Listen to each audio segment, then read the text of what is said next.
Hey guys, JC6 here, back at you with Phoenix Wright, Ace Attorney. Right now we are on case 4 in the trial for Miles Edgeworth, where we're pressing Larry, and this is uh and so far I think we're making progress. Let's see, Your Honor, that statement contradicts this evidence. It does. I don't see anything contradictory. Objection overruled. Try to think before you make accusations, Mr. Wright. Accusations for what?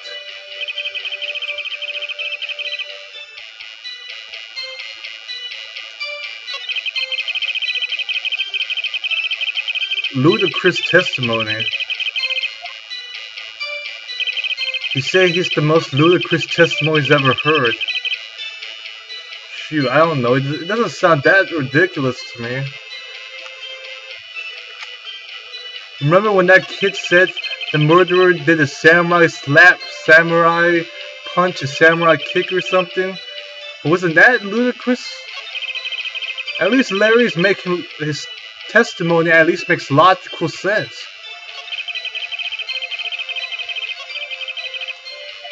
Yeah, we can't help think this is ludicrous because we think Larry's ridiculous.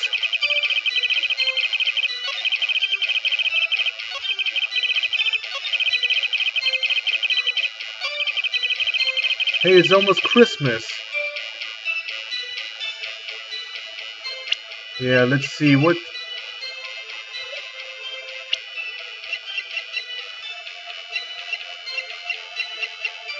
Almost Christmas.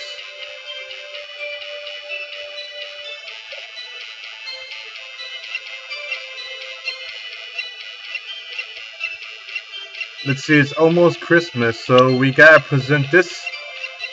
It's almost Christmas, but it's not Christmas, because this was the second photo, which was taken on Christmas. What that means is that, and this is the only two photos Lana has. So the gunshot that Larry heard, even if it was the first gunshot, even if it was the first gunshot,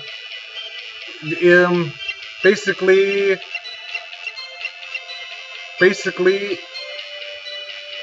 it's impossible for him to hear a gunshot because the first gunshot happened on Christmas.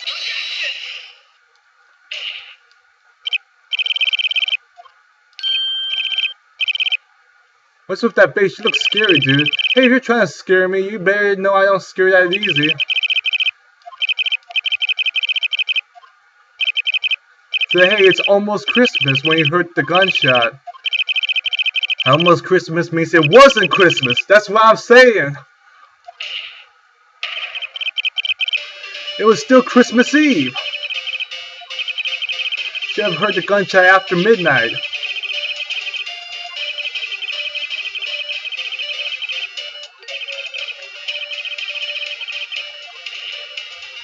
Yeah, but because that photo, I mean,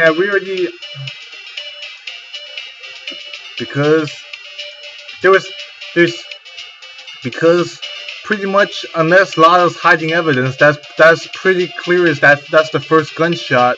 That represents the first gunshot.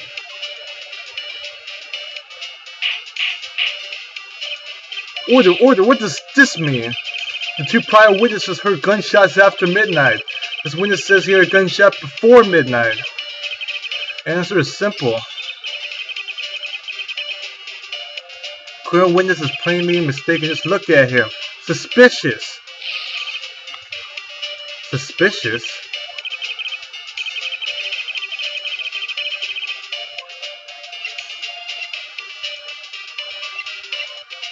He heard the gunshot before midnight.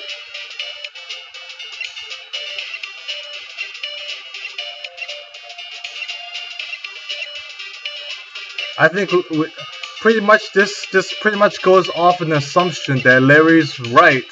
We pretty much gotta assume he's right because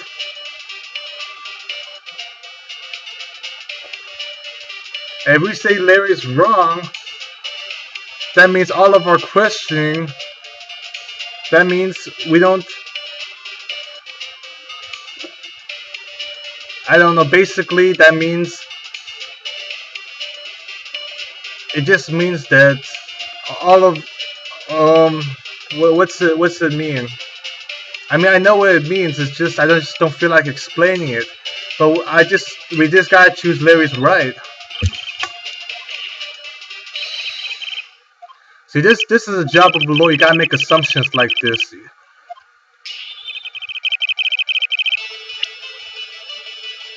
Not just the lawyer. We all gotta make assumptions every single day that we're living. There was a gunshot before midnight.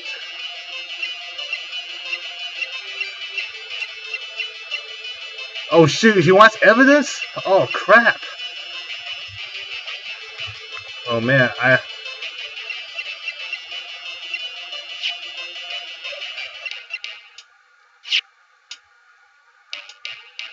sounds gunshot after midnight. Before midnight.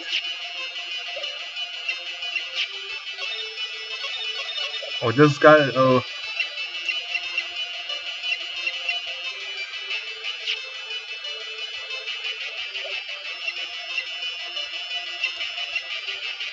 Second leg photo.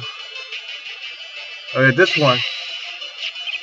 Look at this photograph. This was taken by our witness yesterday. Wait a second.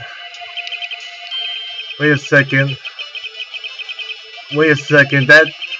Okay, here I was thinking, for some strange reason, I was thinking the one with the two guys shooting one of them shooting the gun was the first gunshot for some reason.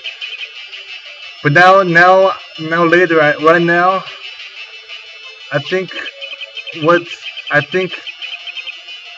go off and yeah, see, I think is that it's possible the first gunshot is what caused the picture of the empty lake to be taken. I just thought that since we didn't see anybody shooting a gun in that picture, that was just a picture of an empty lake.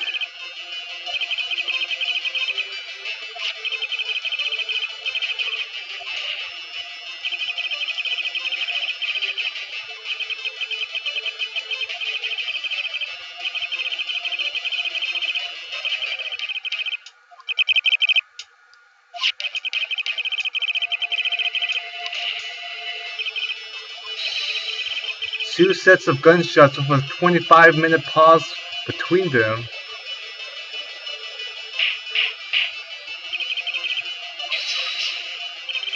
Don't be fooled, Judge. That camera was set to respond to loud noises.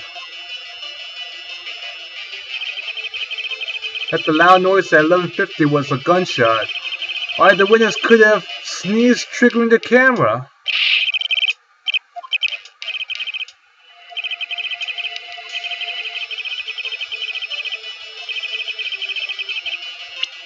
Oh yeah, we got evidence right here. It says fired 3 times.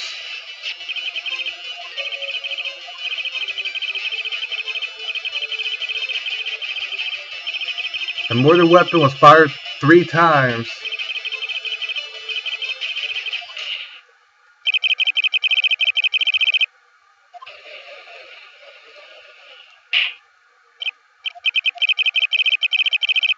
Man, the judge has to just assume that gunshot was taken, the gun was shot. He has to just assume that the third gunshot related to the empty picture of that lake photo. Man, this being a judge is hard. He's gotta assume this, assume that.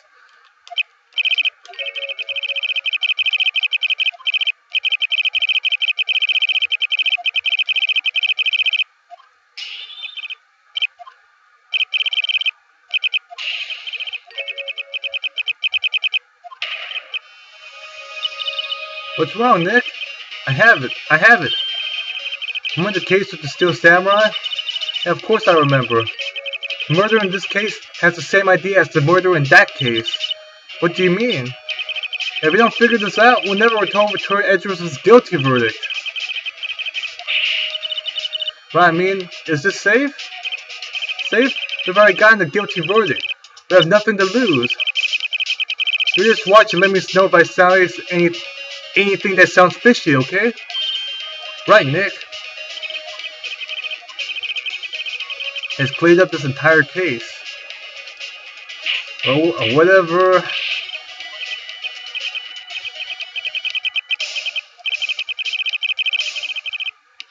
There could be no other murderer here than Miles Edgeworth himself. A man was shot that night, but it wasn't Edgeworth who did the shooting.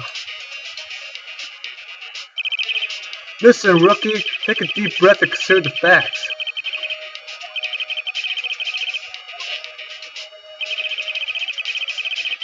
We're on that boat.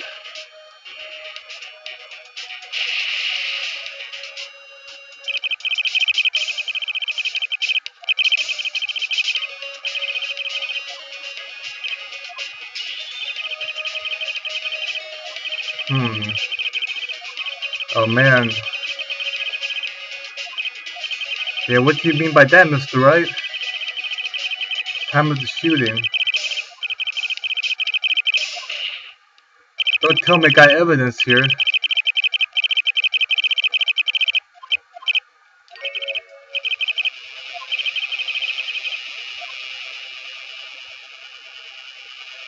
Edge 2 is sitting on the boat.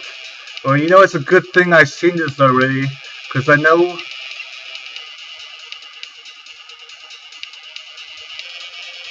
the murderer in Edgeworth.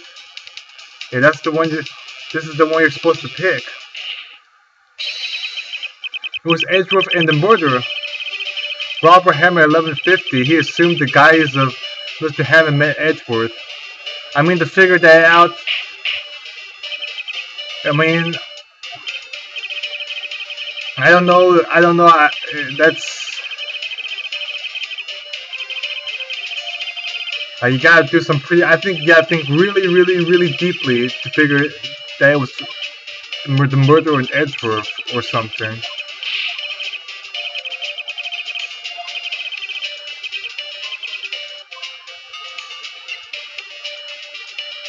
Yeah, I know you're supposed to pick I don't know.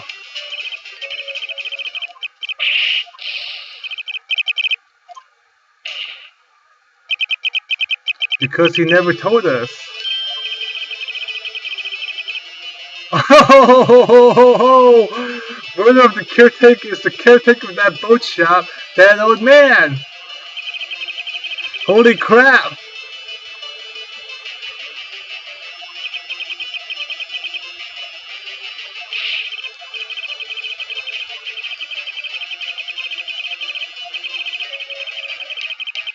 Not in a boat?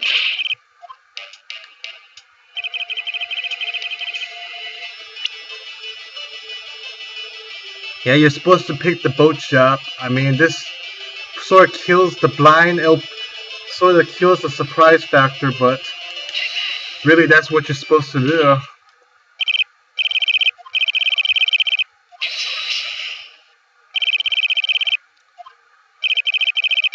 If you will.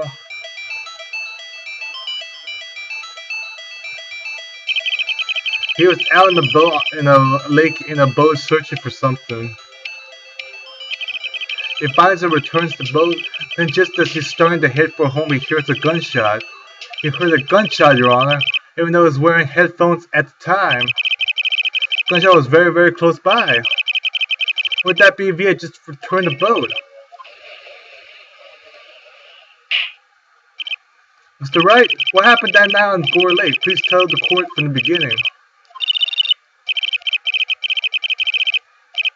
And take it slow, I might just be able to figure this out.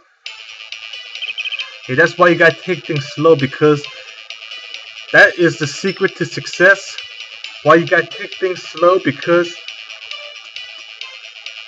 there's so much crap you gotta keep track of in your head. if you don't take things slowly, like if you don't take things slow and you just try to rush, I think I should probably give an example of this.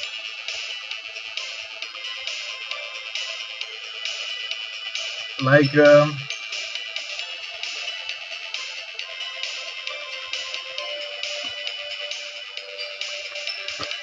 example, if you're climbing up a mountain, it turns out there's like a place where there's wolves. If you don't take it slowly and you try to rush, you may run into a bunch of wolves at the top. But if you take it slow, you may be able to like take it slowly and you'll be able to hear the wolves howling at night. That way you know to avoid that route to go to.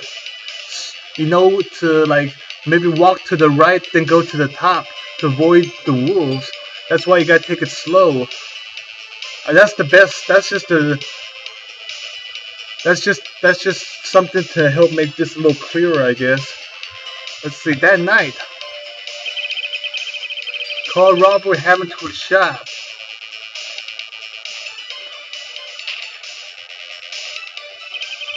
Around 11:50, that was when the gunshot that Larry heard was fired.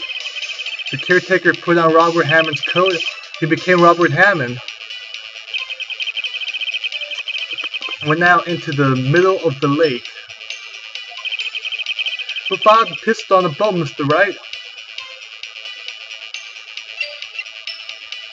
We're gonna have to figure this out next time.